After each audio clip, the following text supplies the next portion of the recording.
On va, Bezrat Hashem, aujourd'hui parler dans le programme de Géoula que nous avons développé depuis le début de nos shiurim, d'un sujet assez précis qui est la dernière prophétie du prophète Malachi. Malachi est le dernier des prophètes. Le livre est assez court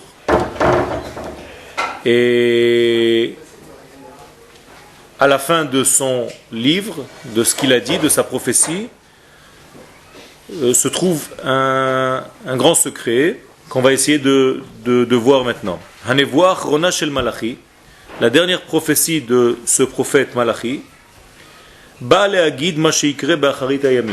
nous raconter ce qui va se passer à la fin des jours, à la fin des temps.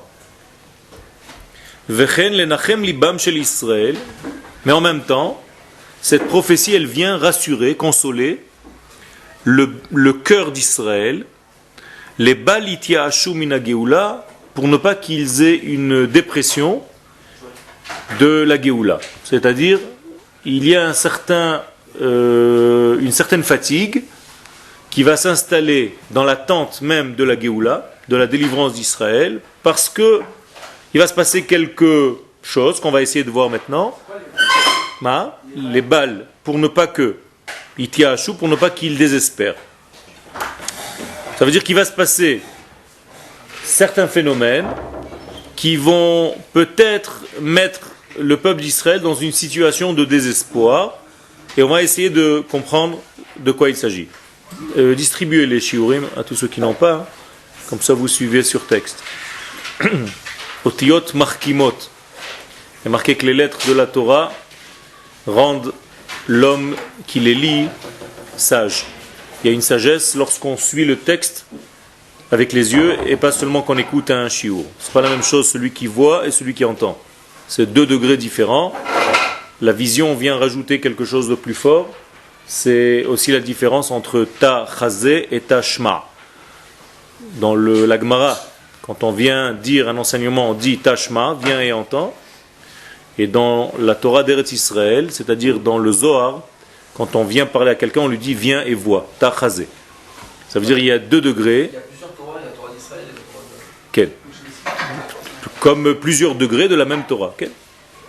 C'est la même Torah, le même texte. C'est des degrés différents de la même Torah. Un degré superficiel, extérieur, un degré un peu plus intérieur, encore plus intérieur, encore plus intérieur. Le texte est toujours le même, Kamouvan, et on va essayer de comprendre un petit peu ce qui se passe là-dedans. Donc venir consoler Israël pour ne pas qu'il désespère de cette délivrance. Dehine. Alors pourquoi on risque d'être désespéré de cette délivrance de la fin des temps? On est à la 3e ligne. Dehine. Lefi hamatzavim she'anu ro'im bazman ha'acharon. Nous dit ici le Rav Charlap, par rapport à ce qu'on verra et ce qu'on voit déjà dans les temps présents, hayeridot hachomriot, qu'il y a des chutes, qu'il y a des descentes au niveau du monde matériel, c'est-à-dire que même le monde matériel est en train de prendre un coup, un sacré coup, l'argent est en train de disparaître du monde, les gens sont en crise, il y a une certaine peur qui s'installe, ubeyoter hayeridot haruchaniot, et en même temps, il y a une descente, une chute au niveau de l'esprit. Donc on a l'impression que tout se casse un petit peu à la figure, qu'il n'y a plus quelque chose de stable, tout est en train de bouger et de montrer en fait la faiblesse de toute l'existence.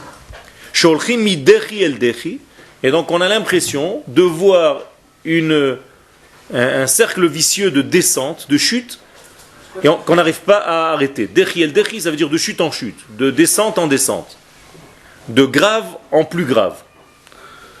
Velelo emunat gavru ba'aretz, et il n'y a plus de emuna apparemment pour avoir cette puissance de tenir la route sur la terre.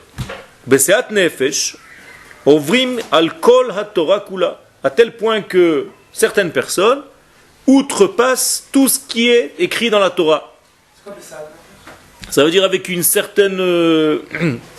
on accepte d'une manière facile que tout ce que la Torah dit, bon, ben, c'est la Torah, c'est quelque chose d'ancien, on ne sait pas trop ce que ça veut dire, mais en tout cas, ça ne concerne pas les enfants d'Israël. Donc, beaucoup de gens vont se dire, la Torah ne me concerne pas, l'application des mitzvot n'est pas, en fait, de la partie que je dois développer. Ruchot chadashot menashvot miyom leyom. Et on voit un phénomène qui, comme des vents nouveaux, des souffles nouveaux, qui viennent souffler jour après jour, Keilu mashkichim shem Hashem ba'olam, comme si ces voix venaient faire oublier le nom de Dieu du monde. Donc vous voyez que le Rav ici est en train de nous rappeler ce que le prophète Malachi, le Rav Harlap nous dit ce que le prophète Malachi, le dernier des prophètes, prophétise, c'est-à-dire que à la fin des temps, il va y avoir une situation, une période qui ne sera pas tellement facile à gérer, et on va avoir l'impression que chaque nouveau système casse la figure au système d'avant, chacun vient balayer ce qu'il y avait jusqu'à maintenant, il n'y a plus de respect de toutes les valeurs acquises. Ken? C'est pas ce qu'il y a marqué dans les voix Malachi, c'est pas les mots... Non. Le Rav est en train d'expliquer. Okay? On va citer quelques versets de ce qui est écrit effectivement dans les textes de Malachi. Vekolze, donc tout ceci, gorem leachlish et emuna. Ça va en fait causer, ça va en fait provoquer une hachlasha de la emuna, c'est-à-dire un affaiblissement de la emuna. Vous vous rappelez ce qu'on avait traduit quand on voulait traduire le mot emuna, ce que voulait dire ce terme? Que voulait dire le mot emuna? Amen. Ma? Ça vient de amen, mais qu'est-ce que ça veut dire? Ma? On avait, Nachon, tu as raison, on avait touché le mot vérité dedans. Comment on est arrivé au mot emuna, au mot emet? Vous vous rappelez? Ma? Le masculin, amen, comme ben, le féminin, bent. Sauf en hébreu, le nun tombe, donc de bent, qui aurait dû être fille, comme en arabe, on est devenu bat. Donc ben a donné bat. Au départ, bent, et le nun tombe. Amen, masculin, va donner ament, la même chose, et le nun va tomber, donc ça va devenir emet. Conclusion, les ha'amin, croire, avoir la foi, ne se traduit pas comme je viens de le faire maintenant, mais plutôt certifié. Donc amen vient de la racine du mot emet, donc je certifie. Comment je peux certifier le divin dans ma vie? En réalisant son être. C'est-à-dire que à travers moi, à travers ma personne, je fais circuler en moi le divin, plus de divin. En faisant quoi exactement? Torah, mitzvot, maasim tovim, plus je suis dans la Torah, plus j'applique la Torah, plus je vis au degré de cette Torah, plus la Torah me traverse, donc le divin me traverse, ce qui veut dire que j'amène plus de divin dans le monde. Où est-ce que le divin se trouve pour que je l'amène dans le monde? Il est en dehors du monde? Il est là, mais il est caché. D'accord? Le divin ne vient pas d'ailleurs.